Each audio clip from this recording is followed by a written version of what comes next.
यार मैं बड़ी बड़ी बातें नहीं करना चाहता, बड़े दावे नहीं करना चाहता, लेकिन इतना ज़रूर कहूँगा कि 2022 में जब खैबर पख्तूनख्वा एजुकेशन डिपार्टमेंट के अंदर ईटा के ऊपर भर्तियाँ हो रही थी तो 10 से लेकर 12 स्टूडेंट्स तकरीबन मेरे ऐसे थे जिन्होंने मुझसे पढ़ा था, जिन्होंने मुझसे तैयारी की थी।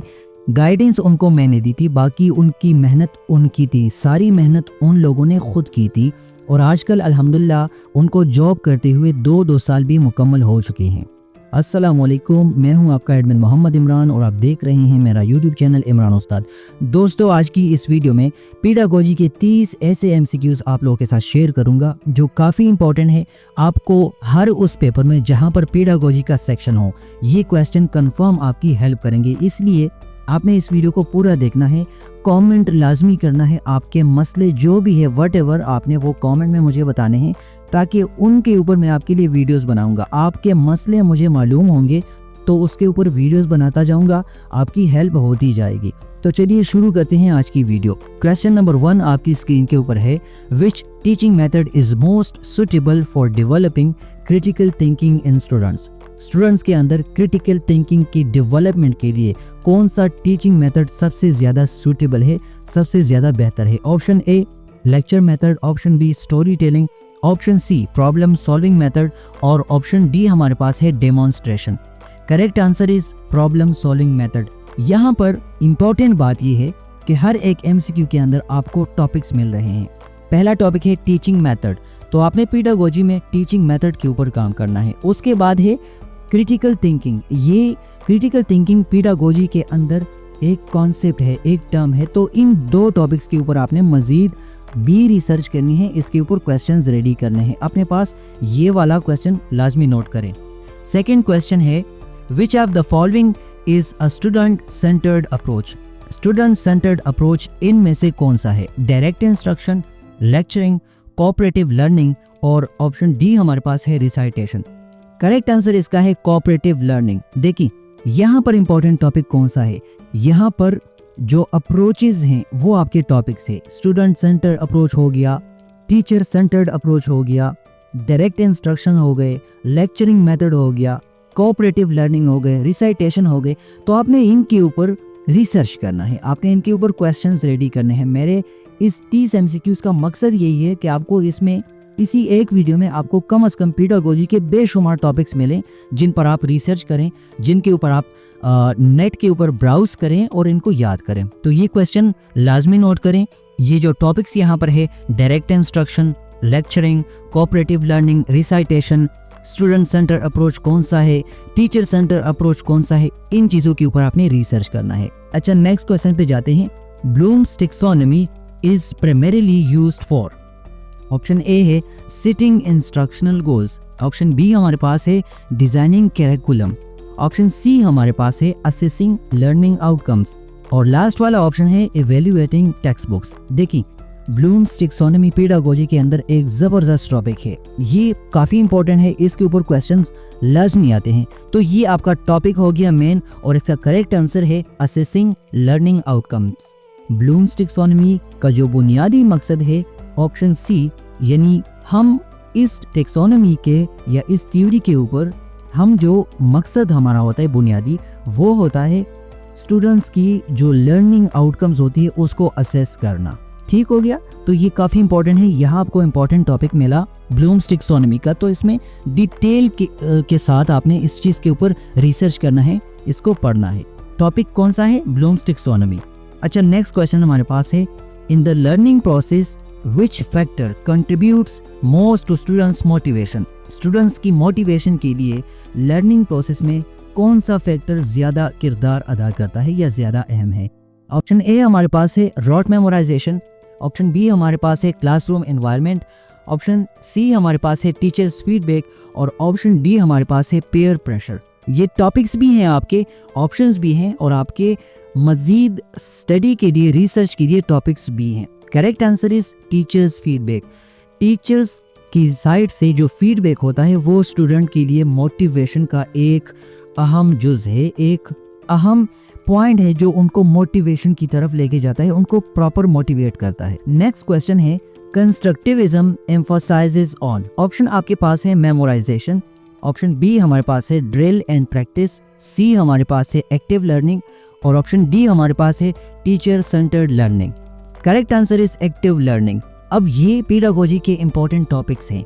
कंस्ट्रक्टिविज्म वहाँ पर एक इम्पॉर्टेंट कॉन्सेप्ट है, इस चीज़ के ऊपर आपने रिसर्च करना है। मेमोराइजेशन क्या होती है, ड्रिल एंड प्रैक्टिस क्या होती है, एक्टिव लर्निंग या पैसिव लर्निंग क्या होती है। ऑप्शन डी आपके पास है टीचर सेंटर्ड लर्निंग। यानी ये 4 ऑप्शंस आपके टॉपिक्स भी हैं और यहाँ पर एक एमसीक्यू भी आपके सामने मैंने शेयर कर दिया। अच्छा, Which of the following is considered a formative assessment? देखिए, formative assessment, summative assessment, diagnostic assessment, इसके ऊपर मेरा प्रीवियस लेक्चर भी पड़ा है, तो काफ़ी इंपॉर्टेंट है।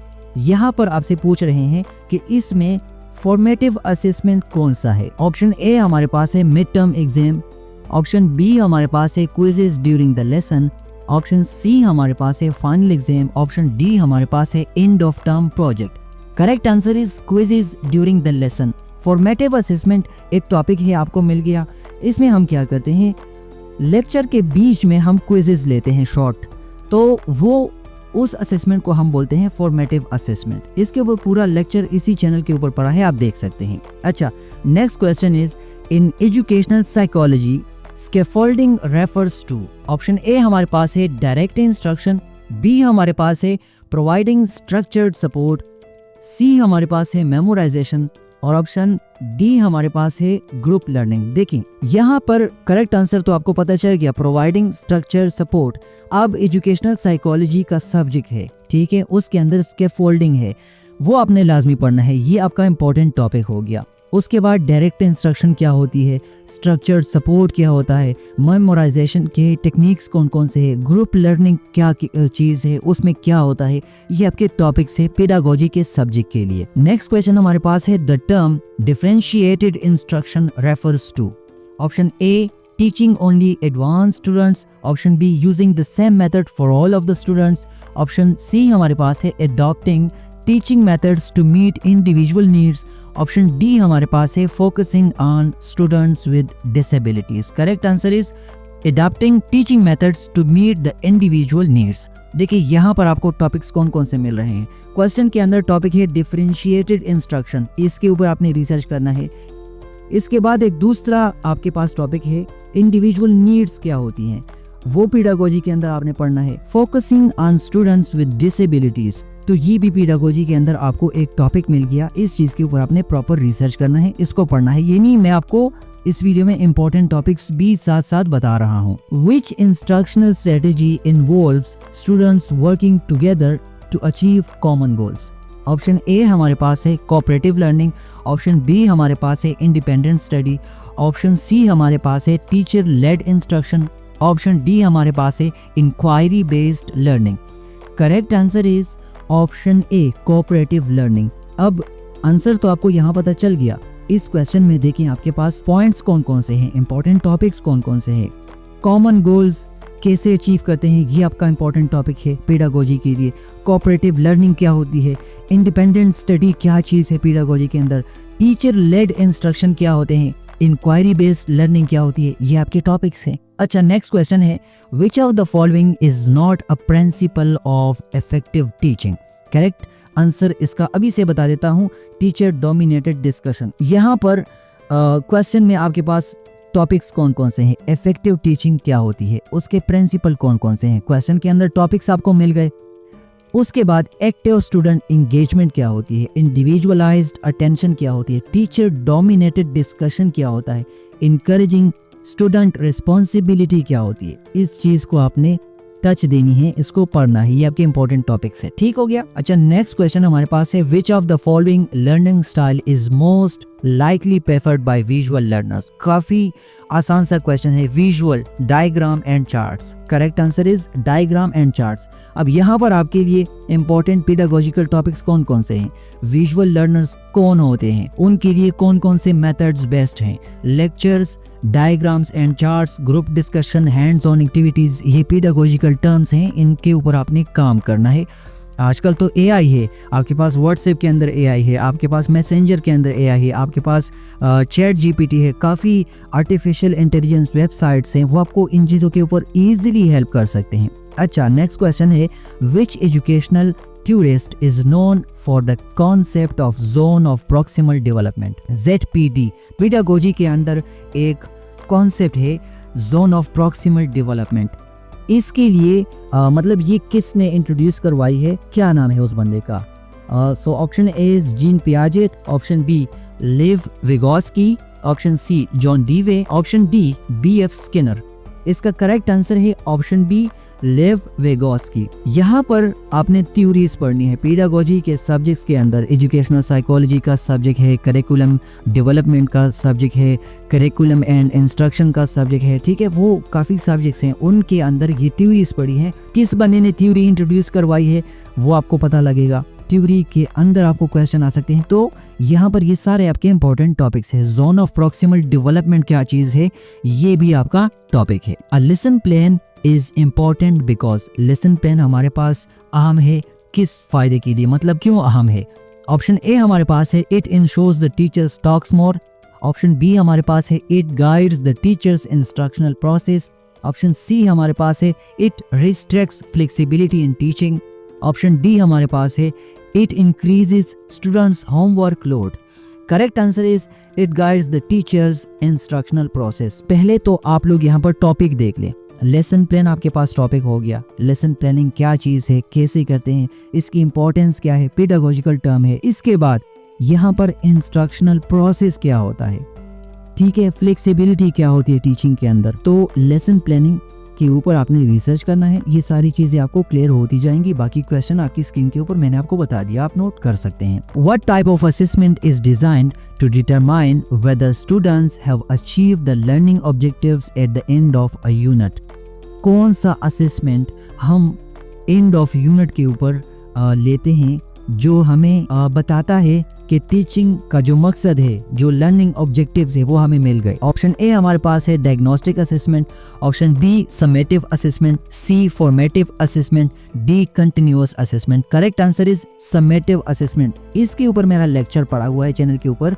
समेटिव असेसमेंट कब होती है? जब लेक्चर ख़त्म हो जाए, यूनिट ख़त्म हो जाए, तो उसके बाद हम समेटिव असेसमेंट करते हैं ताकि एज अ सम हमें पता लग जाए कि हमें लर्निंग ऑब्जेक्टिव्स जो हैं वो हमने अचीव कर लिए या अभी रहते हैं। नेक्स्ट क्वेश्चन है, in which teaching model does the teacher act primarily as a facilitator rather than a lecturer? बतौर फैसिलिटेटर वो कब काम करता है बुनियादी तौर पर? ऑप्शन ए हमारे पास है direct instruction, option B Socratic method, option C cooperative learning, option D inquiry based learning.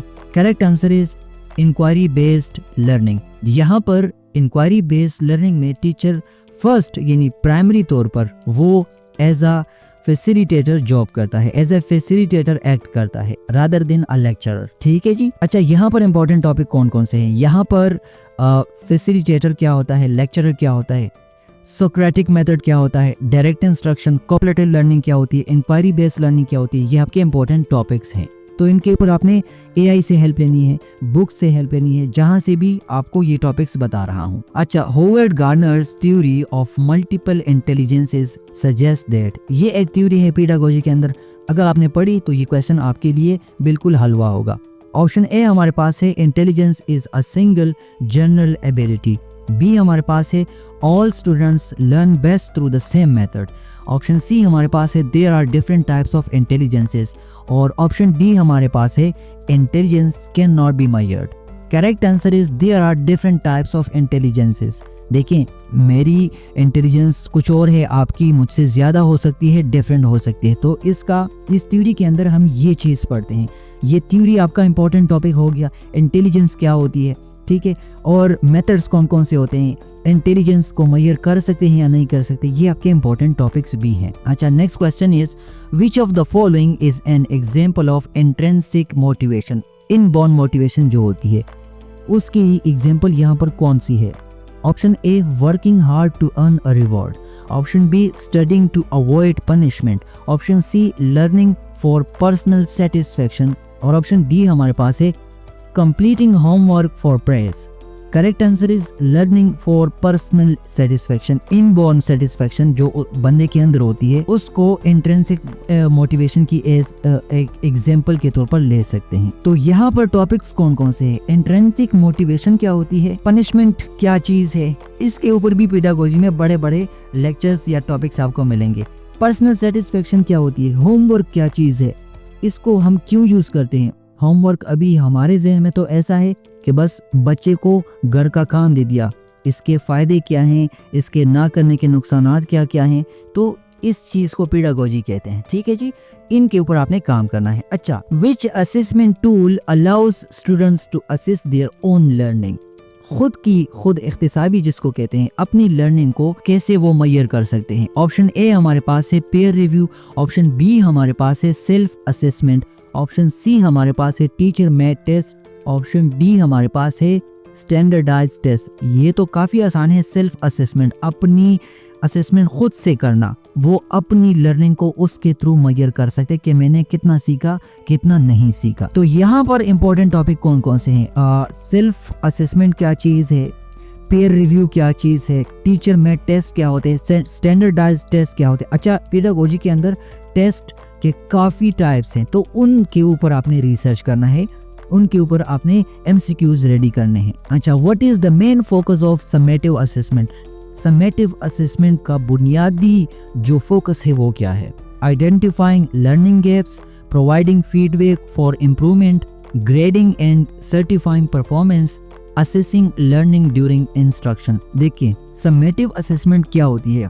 Final exam जो होता है वो एक समेटिव असेसमेंट है। उसमें जब बच्चा पेपर देता है तो उसकी ग्रेडिंग होती है और फिर उस ग्रेडिंग के थ्रू उसको हम सर्टिफाई कर देते हैं कि आपकी परफॉर्मेंस का लेवल ये है, उसको सर्टिफिकेट मिलता है। समेटिव असेसमेंट का जो मेन फोकस होता है वो ग्रेडिंग और सर्टिफाइंग परफॉर्मेंस होता है। यहाँ पर कौन सा इंपॉर्टेंट टॉपिक है? समेटिव असेसमेंट आपका टॉपिक है, लर्निंग गैप्स आपका इंपॉर्टेंट टॉपिक है, फीडबैक फॉर इम्प्रूवमेंट आपका टॉपिक है। आप जब समेटिव असेसमेंट पढ़ेंगे तो ये चीजें उसके बीच में आपको मिलेंगी, तो वो आपने सीखनी है, उसके ऊपर रिसर्च करना है। Which teaching technique is best suited for teaching complex concepts, ज्यादा मुश्किल कॉन्सेप्ट है टीचिंग के अंदर, उसको हम किस टेक्निक के थ्रू अच्छी तरह से पढ़ा सकते हैं, यानी बेस्ट सूटेड जो टेक्निक है वो कौन सा है? ऑप्शन ए हमारे पास है डायरेक्ट इंस्ट्रक्शन, बी हमारे पास है डिस्कवरी लर्निंग, सी हमारे पास है डेमोन्स्ट्रेशन और ऑप्शन डी हमारे पास है group work. Correct answer is demonstration. देखें,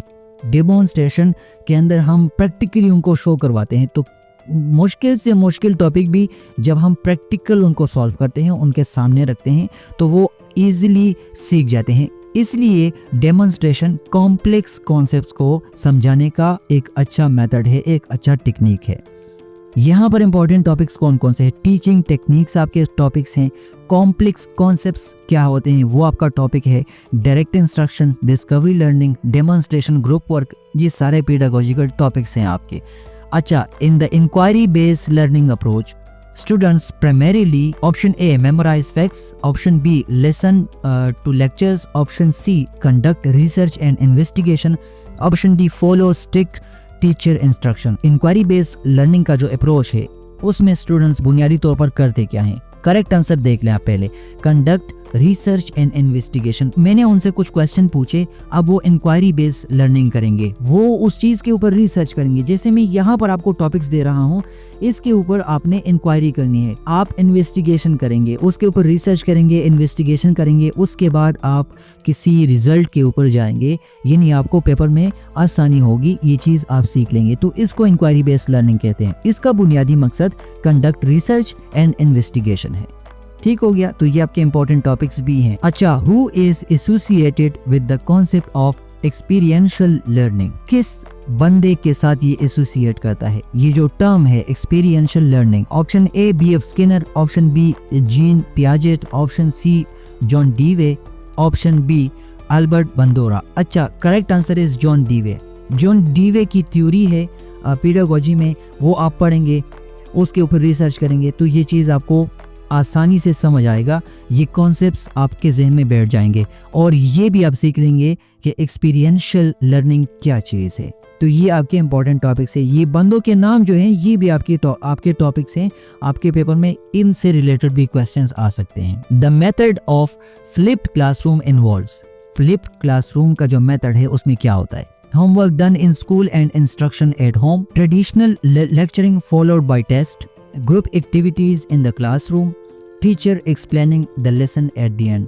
देखें, पहले आंसर देख ले फिर आपको इजी हो जाएगा। Homework done in school and instruction at home.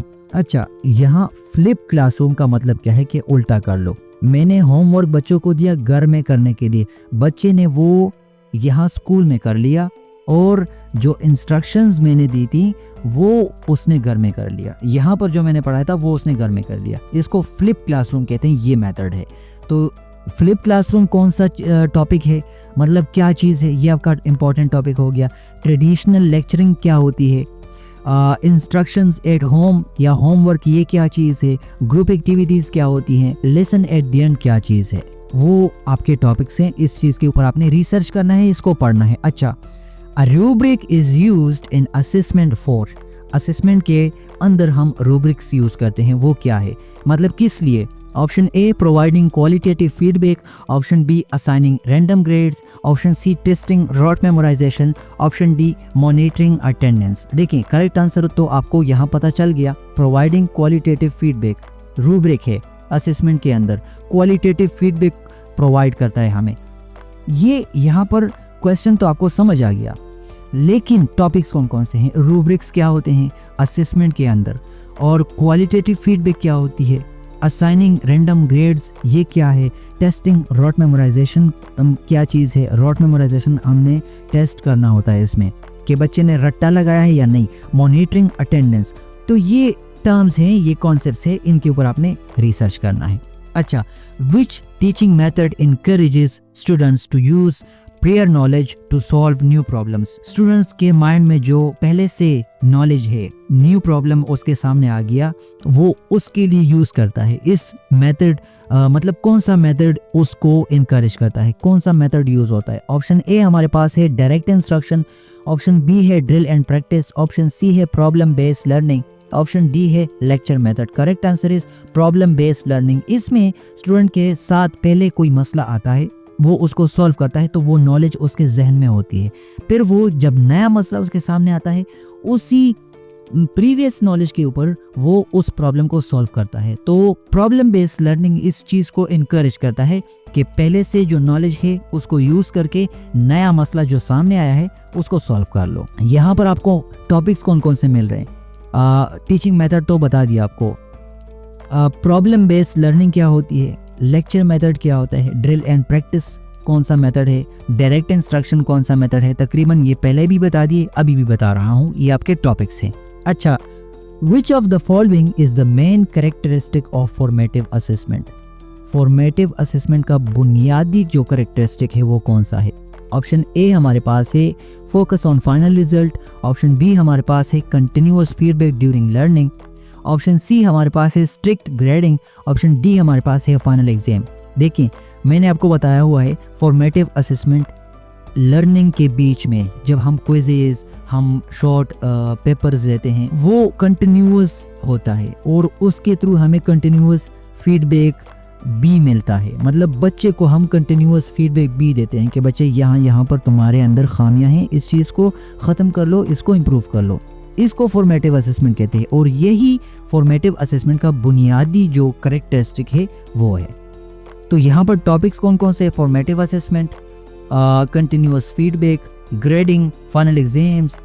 ये चीज़ें आपने पेडागोजी के अंदर पढ़नी है, इसको रिसर्च इसके ऊपर करना है, याद करना है। Differentiation in the classroom can involve teaching the same content in the same way, adjusting activities to match students' abilities, focusing only on high achievers, और ऑप्शन डी हमारे पास है ignoring students' differences। देखें, correct answer is adjusting activities to match students' abilities। तुमने अपनी activities को adjust करना होता है स्टूडेंट्स की एबिलिटीज़ को देखकर, इसको कहते हैं डिफरेंशिएशन।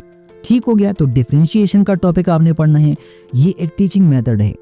और कंटेंट को आपने पढ़ना है कि कंटेंट क्या होता है। हमारे पास हर एक बुक के अंदर कंटेंट पढ़ा होता है, इसी तरह लेसन प्लानिंग के लिए कंटेंट होता है। तो इस चीज़ के ऊपर आपने रिसर्च करना है। एक्टिविटीज़ क्या होती हैं, फोकसिंग ऑन हाई अचीवर्स या लेस अचीवर्स, उनके ऊपर आपने रिसर्च करना है। स्टूडेंट्स डिफरेंसेस इंपॉर्टेंट टॉपिक है, इसके ऊपर आपने रिसर्च करना है। क्वेश्चन आपको समझ आ गया कि डिफरेंशिएशन क्लासरूम में जब हम करते हैं तो उसके बीच में मतलब वो किस चीज को इन्वॉल्व करता है। तो adjusting activities to match students abilities. Pedagogy refers to, आसान क्वेश्चन है। पेडागोजी के ऊपर लेक्चर है, the method and practice of teaching, the content of the curriculum, student performance in the exam, management of school staff. Pedagogy का बुनियादी मकसद होता है method and practice of teaching, teaching के साथ रिलेटेड है। इसका बुनियादी काम ये है। करेक्ट आंसर आपको यहाँ पर शो हो गया, लेकिन आपके जो आंसर्स हैं, जो टॉपिक्स हैं वो हैं method and practices of teaching, content of the curriculum ये क्या होता है, स्टूडेंट परफॉर्मेंस क्या होती है, मैनेजमेंट क्या होती है, चाहे वो स्टूडेंट्स की हो चाहे वो स्कूल स्टाफ की हो। तो ये आपके इंपॉर्टेंट टॉपिक्स भी हो गए। The purpose of diagnostic assessment is to, ये इंपॉर्टेंट है। डायग्नोस्टिक असेसमेंट का पर्पस क्या है, grade students final performance, identify student strengths and weaknesses, provide end of term grades, assign group projects. देखें करेक्ट आंसर देख ले, आपको समझ आ जाएगा। Identify student strengths and weaknesses, diagnostic assessment के ऊपर लेक्चर पड़ा हुआ है मेरा इसी चैनल के ऊपर। इसमें हम करते क्या हैं, हम लेक्चर डिलीवर करने से पहले स्टूडेंट से उन्हीं टॉपिक्स के ऊपर एक टेस्ट लेते हैं, एक MCQs बेस्ड टेस्ट लेते हैं। हमें पता चल जाता है कि भाई इन टॉपिक्स के हवाले से स्टूडेंट्स के साथ नॉलेज है या नहीं है, उसके स्ट्रेंथ्स और वीकनेसेस हमें पहले से पता लग जाते हैं। उसके बाद जब हम वो लेक्चर डिलीवर करते हैं तो स्ट्रेंथ्स तो उसके हैं, वीकनेसेस हैं वो लेक्चर के बाद हम ख़त्म करवा देते हैं। तो इसको डायग्नोस्टिक असेसमेंट कहते हैं। डायग्नोस्टिक असेसमेंट आपका इंपॉर्टेंट टॉपिक हो गया। स्टूडेंट्स स्ट्रेंथ एंड वीकनेसेस ये आपका इंपॉर्टेंट टॉपिक हो गया। असाइनिंग ग्रुप प्रोजेक्ट्स ये पेडागोजी के अंदर है, ये आपका इंपॉर्टेंट टॉपिक हो गया।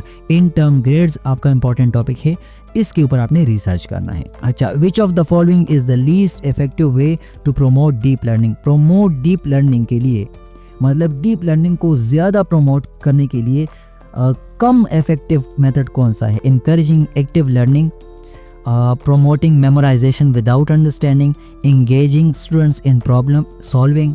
ऑप्शन डी हमारे पास है facilitating discussions and debates.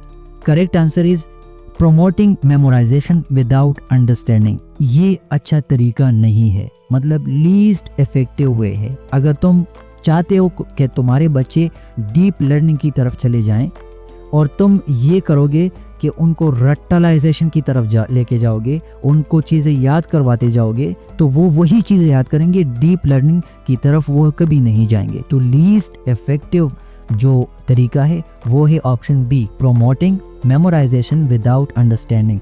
मतलब वो याद करेंगे, तोते की तरह लगे रहेंगे, लेकिन उनको समझ नहीं आएगी। रट्टलाइजेशन जिसको कहते हैं, रॉट मेमोराइजेशन जिसको कहते हैं, ठीक है। तो ये लीस्ट इफेक्टिव वे है, डीप लर्निंग को प्रमोट करने का लीस्ट इफेक्टिव वे है। तो यहाँ पर आपके इंपॉर्टेंट टॉपिक्स कौन कौन से हैं, लीस्ट इफेक्टिव वेज कौन कौन सी होती हैं, मोस्ट इफेक्टिव वेज कौन कौन सी होती है, डीप लर्निंग क्या होती है, उसको कैसे प्रमोट करते हैं, एक्टिव लर्निंग क्या होती है, मेमोराइजेशन क्या होती है, और स्टूडेंट्स को प्रॉब्लम सॉल्विंग के अंदर इंगेज करना, ये कॉन्सेप्ट है, ये क्या चीज़ है। इसके अलावा डिस्कशंस एंड डिबेट्स, उसके क्या क्या फ़ायदे हैं, क्या क्या नुकसान हैं, ये सारे आपके इंपॉर्टेंट टॉपिक्स हैं। ख़त्म हो गया अल्हम्दुलिल्लाह। देखिए, लेक्चर की तैयारी मैंने नहीं की थी, लेकिन मेरा मकसद ये था कि यहाँ पर जितने MCQs हैं वो आपको सारे पढ़ा सकूं और MCQs के थ्रू आपको इम्पॉर्टेंट टॉपिक्स भी पढ़ा सकूं। यानी हर एक MCQ में मैंने तकरीबन 5 से लेकर 6 या ज़्यादा भी कम करें तो 3-3 या 4-4 टॉपिक्स तो आपको मैंने इस लेक्चर में दे दिए। अब आपने क्या करना है, पहले तो ये लेक्चर आपने रेडी करना है, ये MCQs आपने नोट करने हैं। इसका PDF आपको मैं भेज दूंगा, मेरा WhatsApp नंबर आपको नज़र आ रहा है, मैं ग्रुप में भी शेयर कर दूंगा, PDF इसका मिल जाएगा।